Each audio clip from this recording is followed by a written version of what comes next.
Long before parks filled with slow-flowing movements, Tai Chi was born in a world shaped by survival, philosophy, and quiet observation of nature.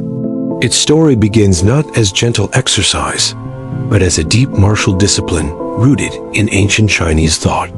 In early China, scholars and warriors believed that strength did not always come from force. True power could emerge from balance, patience, and timing. The philosophical idea of Taiji, the supreme principle behind yin and yang, had already existed for centuries through classical texts like the I Ching. These ideas taught that opposites do not fight each other, but complete each other. From this worldview, movement was not rushed, and power was not wasted. Every action was meant to flow naturally, just as rivers follow the land. Legends speak of a Taoist sage named Zhang Sanfeng, who is said to have witnessed a battle between a bird and a snake. Instead of brute strength, the snake survived by yielding and redirecting force. While historians debate the accuracy of this tale, the story itself reveals an important truth. Tai Chi was imagined as an art where softness could overcome hardness. Historical records become clearer during the late Ming Dynasty in a quiet rural settlement known as Chen Village. Here, martial knowledge blended with breathing methods and internal training. A retired military officer named Shun Wangting organized these teachings into structured routines. His work laid the foundation for what would later be recognized as Tai Chi. At this stage, Tai Chi was practical, disciplined, and demanding. It was practiced within families, passed quietly from one generation to the next, waiting for the moment when stillness would finally meet the world in motion.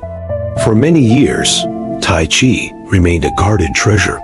In Chun Village, the art was taught almost exclusively within the Chun family.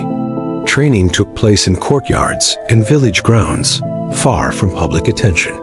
The movements were slow yet demanding, combining calm flow with sudden bursts of energy. This original expression later became known as Chun style, the oldest known form of Tai Chi. Change arrived with a man whose journey would transform Tai Chi forever.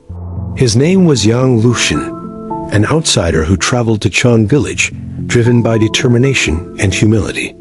Against tradition, he was eventually allowed to study the art. Years of disciplined practice reshaped his body and understanding. When he later left the village, he carried Tai Chi beyond its birthplace. Yang Lushan began teaching in Beijing, where his skill earned respect among scholars and martial artists alike.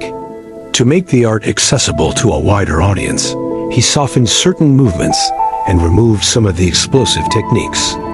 This adaptation became known as Yang style, graceful, continuous, and suitable for people of all ages. Through this change, Tai Chi stepped out of secrecy and into society. As students learned and later became teachers themselves, Tai Chi continued to evolve. Other families and practitioners developed their own interpretations, each preserving the core principles of balance, rooted posture, and internal awareness. What once belonged to a single village slowly became a living tradition. By the end of this period, Tai Chi was no longer just a family practice. It was becoming a shared cultural art, quietly preparing for a journey far beyond the borders of China. As Tai Chi spread beyond its original roots, new voices began to shape its direction. Each generation respected the same internal principles, yet expressed them through different bodies, tempos, and intentions.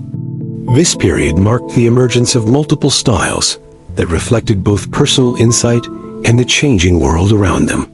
One important branch came through Wu Yuxiang, a scholar who emphasized precision, structure, and internal alignment.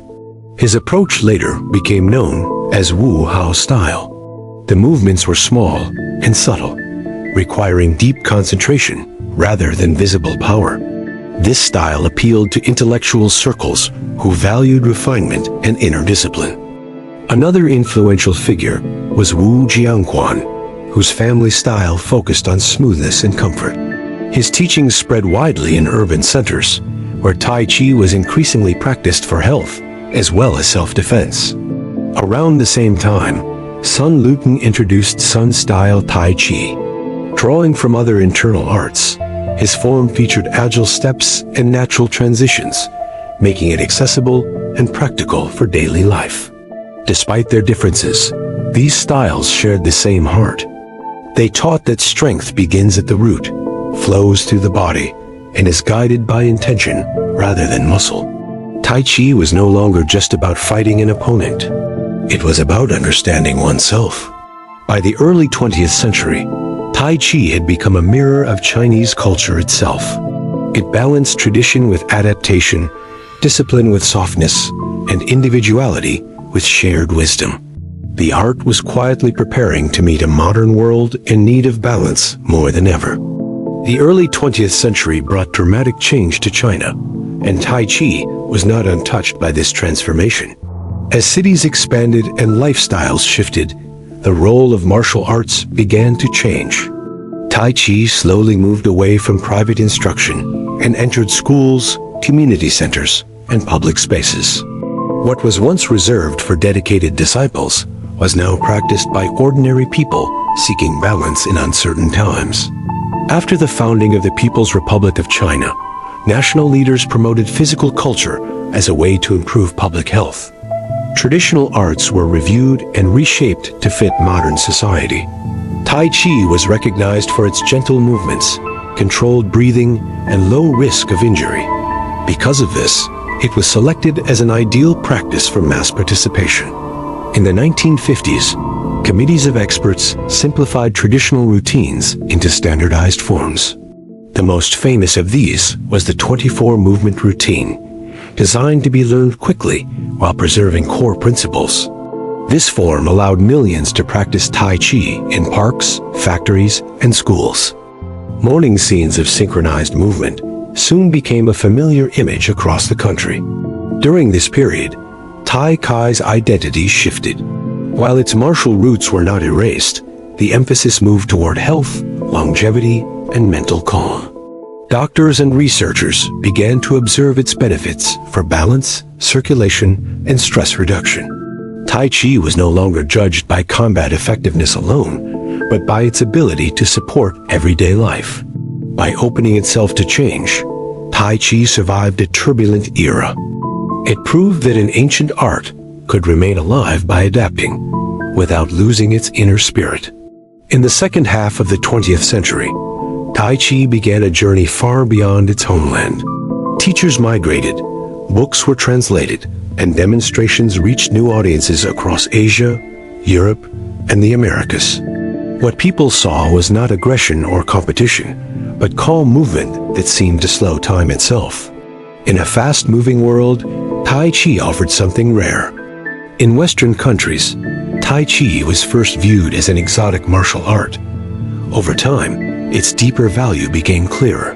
Medical researchers and health practitioners observed improvements in balance, coordination, and emotional well-being. Elderly communities embraced it for fall prevention, while younger generations turned to it as a moving form of meditation. Tai Chi adapted naturally, just as it always had. One of the most meaningful developments came through inclusive practice. Educators and scholars explored how Tai Chi principles could be shared with people of all physical abilities. At the University of Tennessee at Chattanooga, an adaptive Tai Chi program was developed that allowed wheelchair users to experience the art fully. The focus remained the same. Awareness, breath, and intention guided every movement, whether standing or seated. Today, Tai Chi exists in many forms, from traditional family lineages to modern health programs. Yet its essence has not changed. It still teaches that yielding is not weakness, that calm can be powerful, and that true strength begins within. From ancient villages to global communities, Tai Chi continues to move quietly through history, reminding humanity that balance is not found by force, but by harmony.